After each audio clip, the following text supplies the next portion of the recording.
Colorado. Every month on this Thursday, we take a little time to hear from partners around the state that are our allies in trying to disentangle mental health and criminal justice. This and all of our meetings are recorded and available to you all on our website. We've heard from folks all over the state. Today, it's our great pleasure to have with us Sergeant Michael Vogler from Denver Police, who's going to talk about the trainings work that he does there. And usually we take about 30 minutes or so for a presentation and then have a few minutes for questions and answers and other updates from partners on the line. And with that, it's my pleasure to hand this over to Sergeant Vogler. Thank you so much, Michael, for being with us today. All right, thank you for the invitation. So my name is Michael Vogler. I'm a sergeant with the Denver Police Department, and I oversee the in-service training at the Denver Police Academy, which includes the Crisis Intervention Program.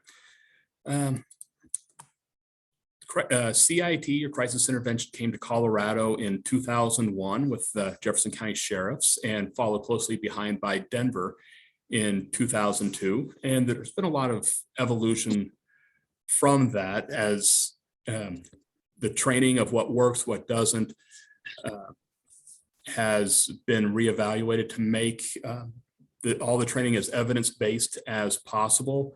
We still stick very closely to the Memphis model and CIT International. I think the fundamental piece of the crisis intervention training is keeping it centered about the people. And that it's very easy, I think, for all of us to go off on tangents about the things that we find the most interesting, but whether it's in mental health or de-escalation or tactics, but it's easy to lose sight of the people that we're serving. So in one of the pieces with this is we've partnered with NAMI, which are National Alliance on Mental Illness, when we did our last major restructuring of our program. And our objective with that was to make sure that the primary stakeholders for this training have a voice at the table of, when it comes down to who is the subject matter expert. We wanted to have people who live with mental illness, who have had police encounters, and may likely in the future have more police encounters, to have them be not just another voice at the table, but really have a guiding role. Part of doing that was we actually had the NAMI Denver board attend full CIT over the course of the next year. So it really wasn't just, we've invited you to the table because we want it to look good. We really want you here to be a part of the entire training. So now on the first day of our 40-hour CIT class, that we start with NAMI doing the In Our Own Voice presentation. And we bookmark that with the final presentation with an individual who lives with a mental illness. And there's several that their stories are just so compelling about how their interactions with law enforcement have made a difference in their lives and actually have helped for those with addiction, have helped with their recovery, but have been a turning point in their lives. One of the opening slides for my beginning presentation is pictures from railroad tracks. Start with a single track and then diverge. And I talk about this as choosing the right path of, once a train gets started on tracks, it doesn't change very easily. And so I really push for these young officers who are out and about at 3 o'clock in the morning when resources are very limited. They're the ones who are going to decide, are we looking at a criminal justice track or are we looking at a mental health track? And it's that officer who may have a matter of months outside of their training, who is going to have more influence over the trajectory of this person's life for this time period than supervision, than detectives, than clinicians. And I really try to equip these young officers to be able to make that evaluation, because that decision really matters. For Denver, all officers are required to attend the 40-hour crisis intervention training. And what we have found is that 18 months after date of hire is about the sweet spot. Crisis intervention training is advanced training, and we have tried it as part of the academy. And what we found was so many of our brand new officers have never had an encounter with someone with a mental illness where they even knew it was happening. They've never come across someone in crisis. So doing this training really didn't have any context, and it just became white noise with all the rest of the training we throw at them during the academy. But we also didn't want them to be out on the streets interacting with the public for very long before we make sure we've given them all the tools. Then, like traditionally, in the police academy, we bring our officers in, we train them in the law, we train them of how to make arrests, we train them driving and firearms, and we send out officers with this great toolkit for dealing with crime. But when we go and ask officers to now go and handle these calls dealing with mental health, well, my toolkit isn't made for mental health. My toolkit that I've been equipped with is about crime. So what we've been really wanting to do is add to that toolkit for mental health, but there's a limit of what I can give officers in 40 hours of training. And I think that where we see the most bang for our buck is, can I equip my officers to be able to recognize of this is a mental health issue, and rather than try to train them to be a therapist or a social worker, it's how do I get this person off of the criminal justice track and into the mental health track, where that we can connect them with our mental health professionals, and they can actually make a long-term difference for the individual, but also get people who take the issues that are not criminal and keep them not criminal. I'm hoping most of you do have know about CIT, but just in case there's someone who isn't familiar with it, crisis intervention is a 40-hour training program that is both lecture and scenario based. The lectures cover overviews of the major mental illnesses, intellectual disability, traumatic brain injury, of the dynamics of suicide, but then paired with that is active listening, communications, de-escalations, rapport, empathy, how to build a strategy for connecting people with long-term resolution, whatever that might look like. The scenarios in most police training, either it's our subjects are people, volunteers off the street or fellow officers, and that can work fine for some trainings of how to make a basic arrest, but it does not work for issues of mental health. Our actors are professionals. Most of them are members of the Screen Actors Guild. Every now and then I'll catch one of them in a movie. One of our leads had a recurring role in Breaking Bad. That my actors are dedicated to understanding the dynamics of mental illness, of autism, of traumatic brain injury, how that presents accurately and building these amazing scenarios that in Denver, we have based every one of them off of actual calls. That just about every month, I'll get a call or an email from an officer that says, "You wouldn't believe this call I had. It was just like one of your scenarios." In which case, it's tell me more.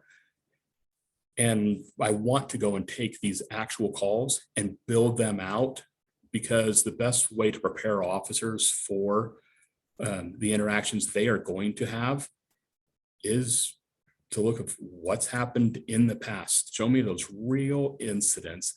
And then it's what went well, what didn't work well, what lessons were learned, and start looking at, do we see patterns that are happening of successes and failures? And it's constantly having kind of our finger on the pulse of our successes and failures, I think has helped us become a much more evidence-based department, evidence-based in our training and in our practice.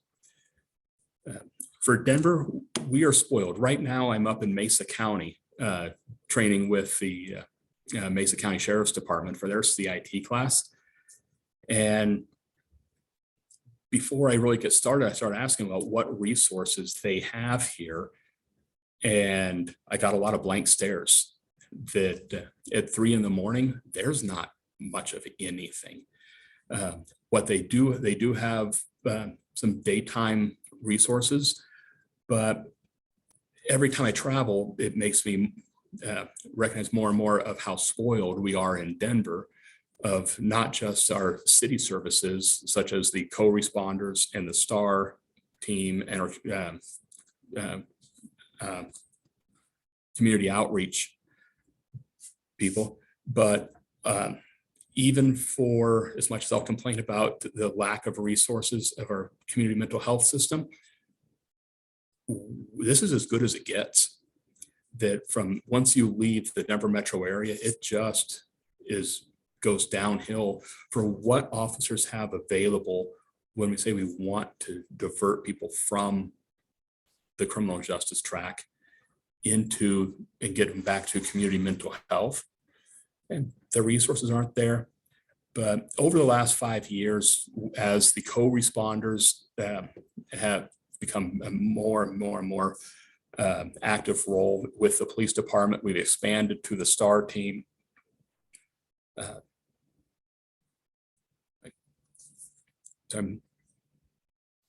don't want to throw too many terms around if not everybody knows.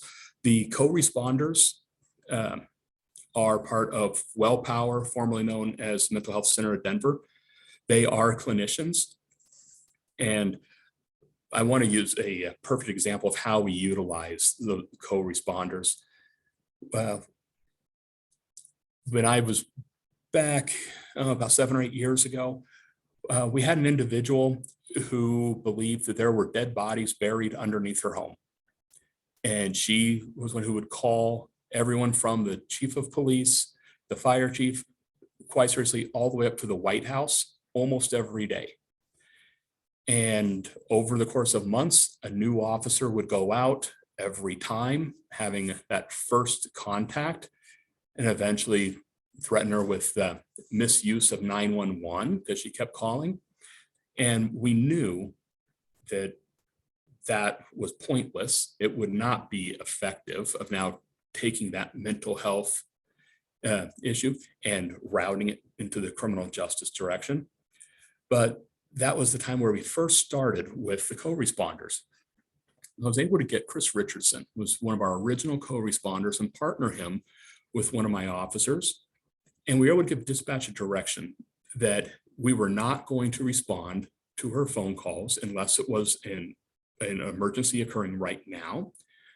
Everything else would be just put on hold, wait until the co-responder, my officer, went out. And now every time she called, it was the same officer, same co-responder.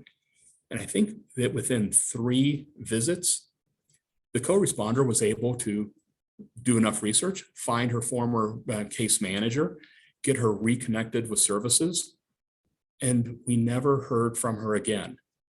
And to the best of my knowledge, that she is living a successful life without having all the anxiety of believing that she is living above a graveyard. That is, those co-responders are fantastic, but also we're very spoiled in Denver. Not very many places in the nation have that type of resource. When I mentioned our STAR team, STAR teams are a clinician and a paramedic, and they are responding to calls that are non-criminal in nature and have no reason to believe that there is any safety risk with it.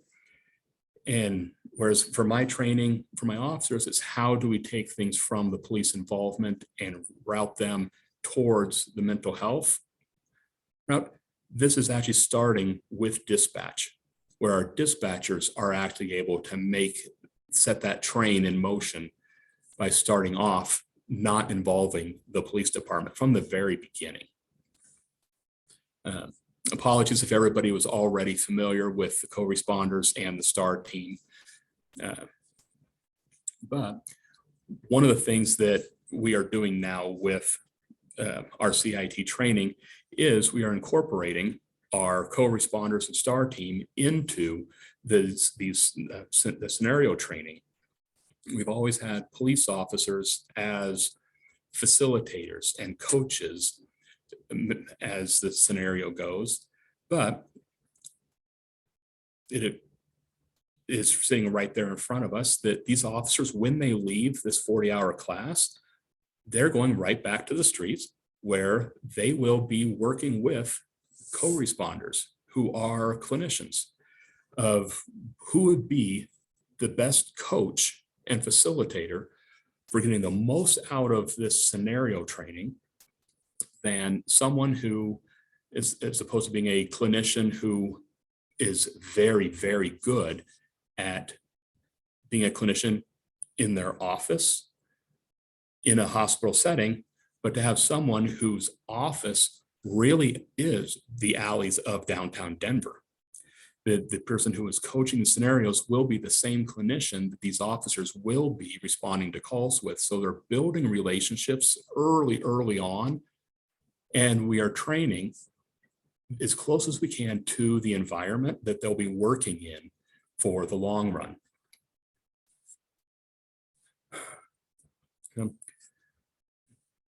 One of the other pieces, along with our CIT training, that along with how to de-escalate, how to identify differences of criminal behavior as opposed to mental health or otherwise in crisis, non-criminal crisis, is how do we track that, and not tracking for just statistical purposes, but how can we make sure that we have the right type of follow-up, of support and direction, especially as so many of our people that even at our most successful, a lot of times will experience a crisis again, weeks, months later, but being able to connect those dots.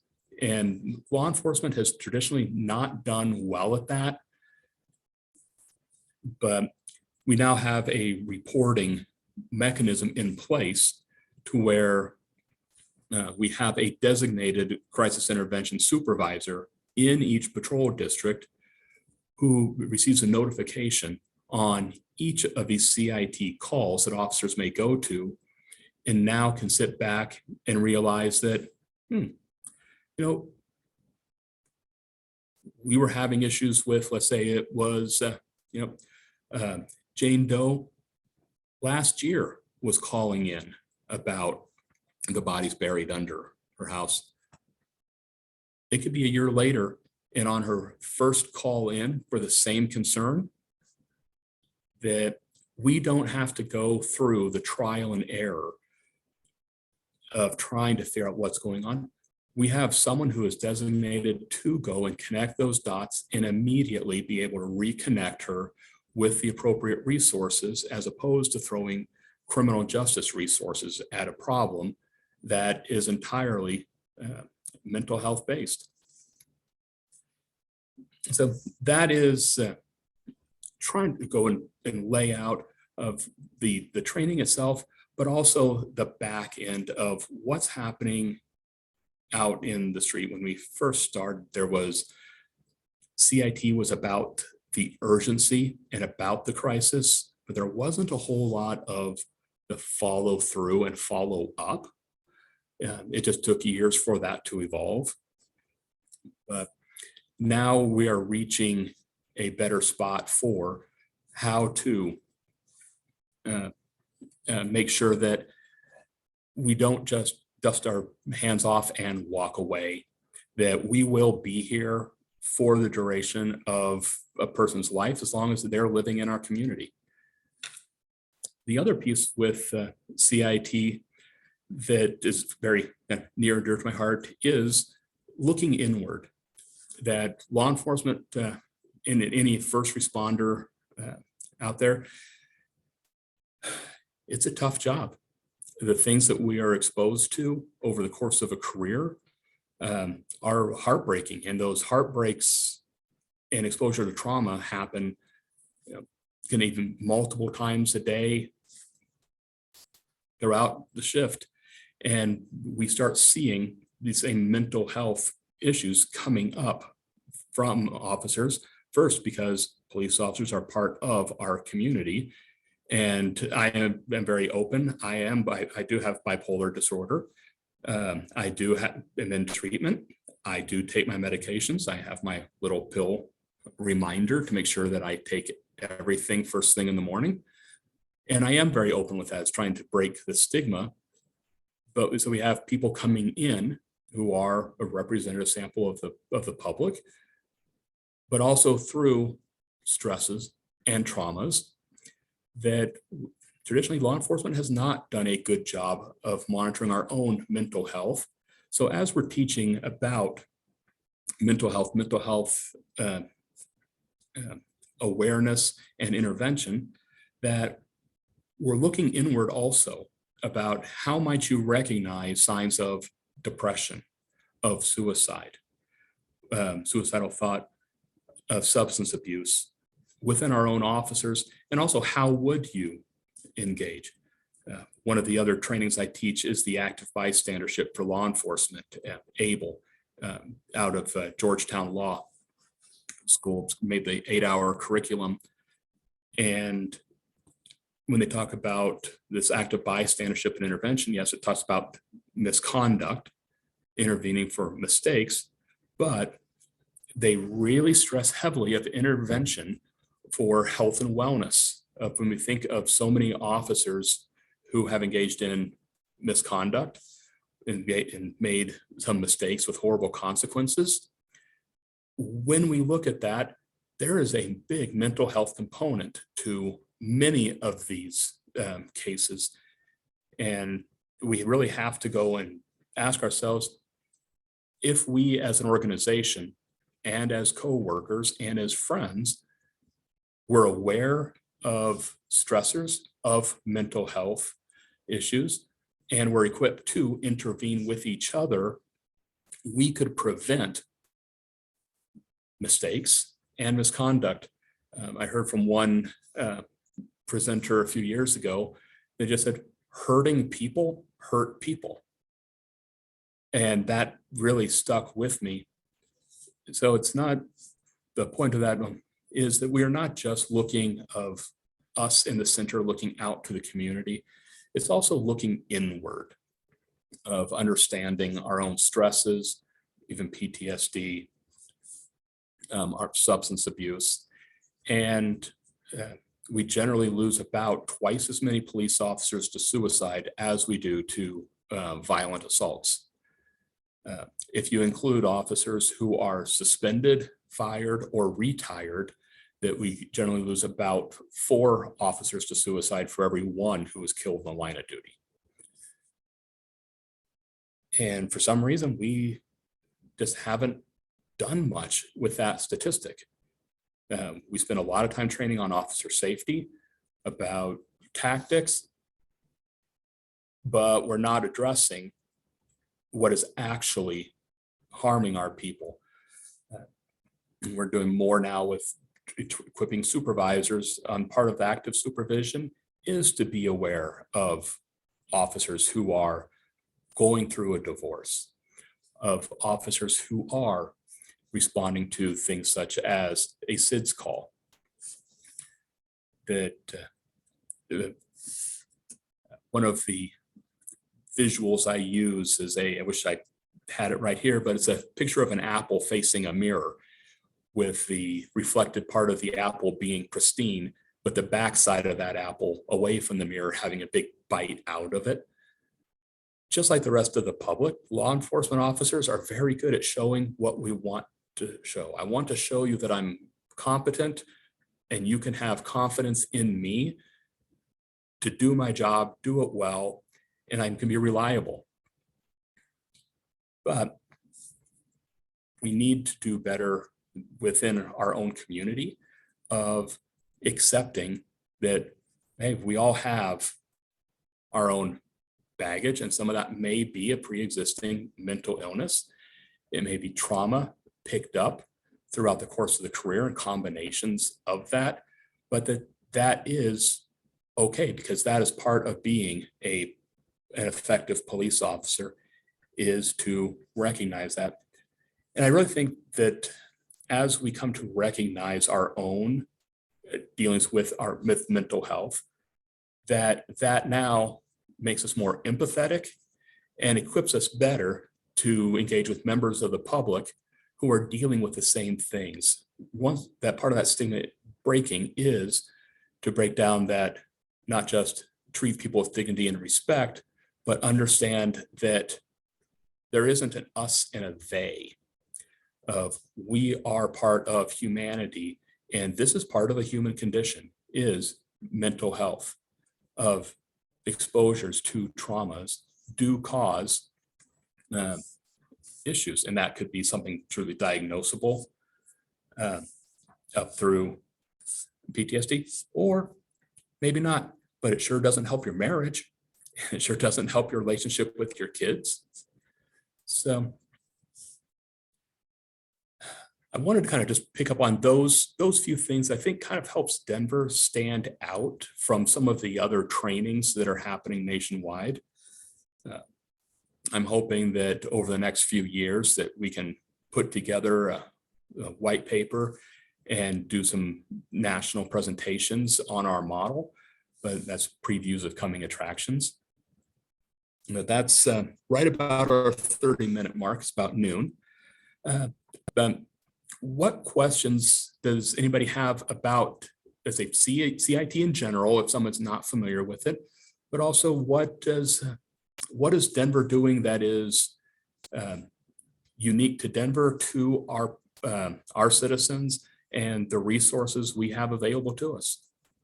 Just opening it up.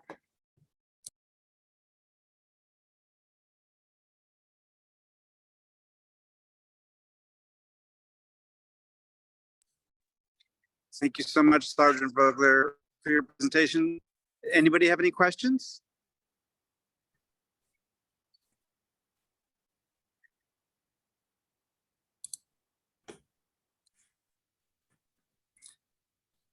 Thanks in the chat for Renee. Thanks for joining. Hi, Renee. I believe, if I remember right, were you one of the people I worked with about a year ago about ADA training?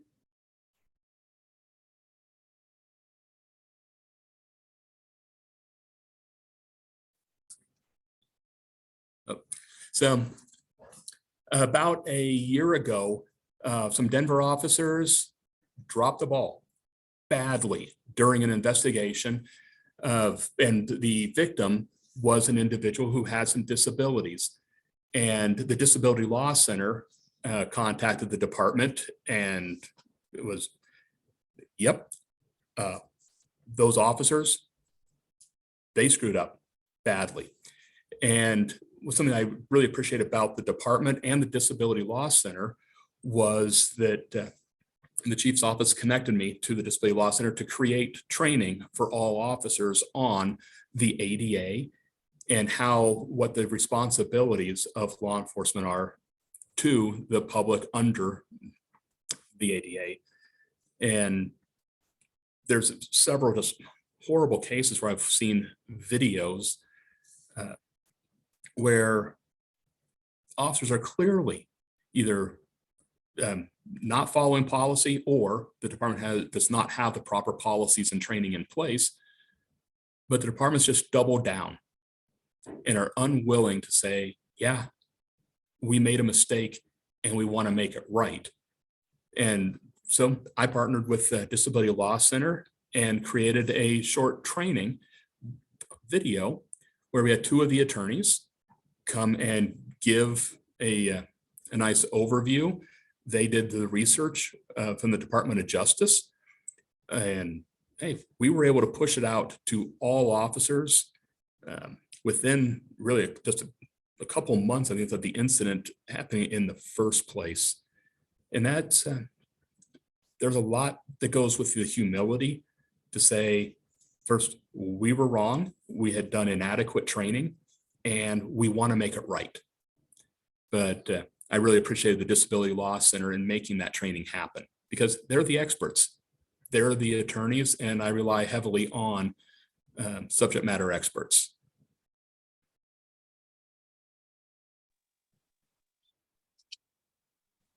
Sergeant Vogler, this is Jeff Grumley. Can you hear me? Yes, I can. Hi, Jeff. It's good to see you again. Yes. As you know, I'm planning to attend the upcoming CIT training.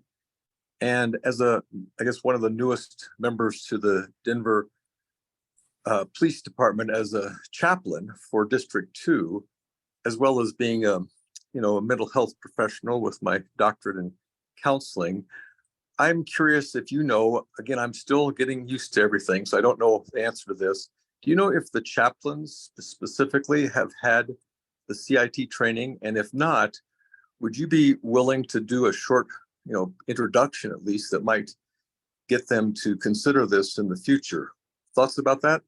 Mm-hmm. We did one, but it was years ago, and I expect that we've had probably close to 100% turnover in our chaplaincy volunteers since then. One right now, because of our low staffing, which is consistent with law enforcement nationwide, that I would like to have every seat in my class filled with sworn officer. But I also know that we have a duty to have enough staffing to respond to calls in a timely manner. So I'm not able to have as many officers as I would like for that full 40 hours. So what we've done is we're opening up our class now to our civilian report takers and to Denver Public Library security. Trying to look for who are our community partners who are engaging with the public, whereas our civilian report takers, they will go out to scenes such as burglaries, auto thefts, theft from a motor vehicle, where there's no reason to believe there's a suspect still in the area, where a badge and a gun are not needed at that time. But so many people we talk to that there may not be any mental illness, but the fact that they have just been burglarized, that's horribly traumatic. And it is very, very common that part of doing the investigation kind of needs to take a back seat to dealing with the person's emotions and trauma in order to conduct the investigation. So we're bringing in those people, but then Denver Public Library security, I'm sure that many of you have been seeing the news of several libraries needing to be closed due to methamphetamine contamination. But when I think of the unique issues that Denver Public Libraries have and many of their interactions, if I want to achieve our goal of being able to move incidents off of the criminal justice tracks and into mental health, the better we can equip our community partners, that the best call for the police is the one that never came. Because if the library security is able to de-escalate, is able to connect people with services, then the police never need to be called.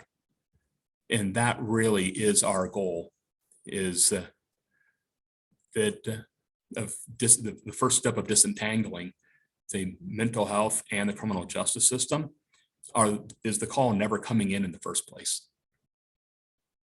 But yes, I would be happy to have more of our chaplains attend. That would be just fine. And I'll talk with Marie Davis, the volunteer coordinator, to see how we can make that happen.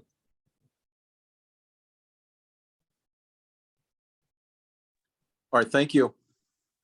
Well, thank you again so much, Sergeant Vogler.